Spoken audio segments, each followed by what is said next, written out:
This is my first YouTube video, and this being my first YouTube video, I think that I should introduce myself.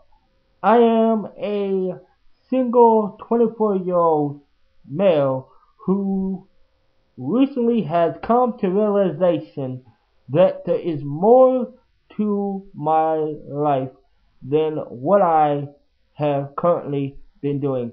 For you see, I am a former assistant pastor in the city of Jeffersonville, and I recently had to part ways with the church that I was going to, due to the fact that we had different issues on people.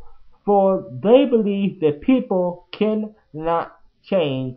However, I believe that people can change. For the church that I was going to had the theory that once you were an alcoholic, you were an alcoholic. Once you were a homosexual, you will always be a homosexual. Once you were a whoremonger, you will always be a whoremonger. However, I believe in my heart of hearts that God can change you. For when you accept the love of God into your life, you can be a changed person. Take for example the thief on the cross. When he went to the cross, he was riding the Christ Jesus right along with his partner. However, when he realized that what he was doing wrong, he asked his partner in crime, "Don't you realize that you are in the same condemnation as this man? For this man has done nothing wrong, but we have done something wrong, for we have been sinning against God." And he went on to ask his partner, "Do you not fear God?"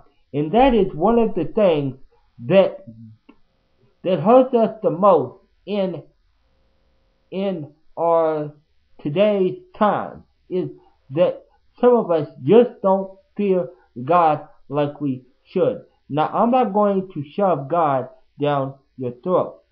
That is not my purpose. All I'm saying is that people can change. And for anyone that does not think that people can change, I'm going to give you an example. I have a friend named Philip who I met a few years back when I was doing jailhouse ministry.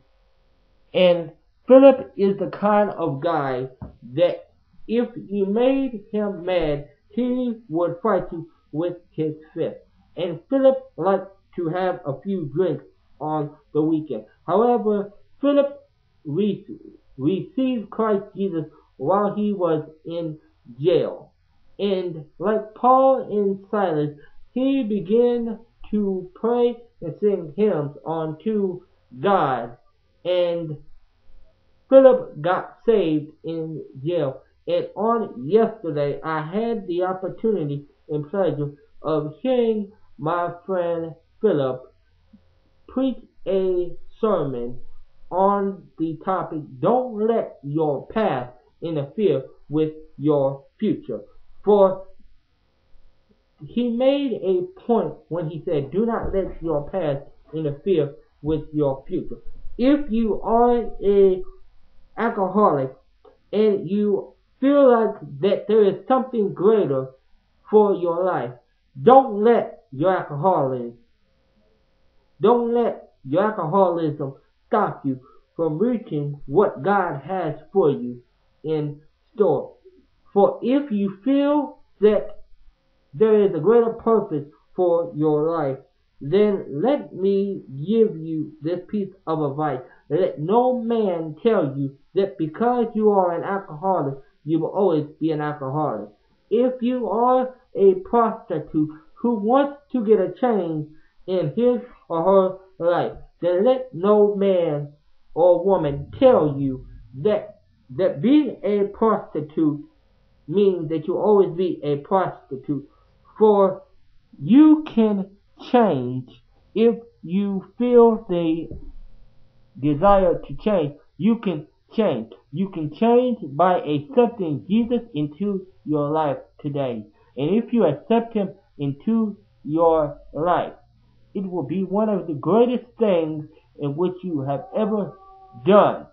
And by accepting Jesus, you will ensure that you have a place in the kingdom of heaven. And I'm going to close this video with a small question. Are you saved? And are you ultimately going to make it to heaven and be changed by the love of God?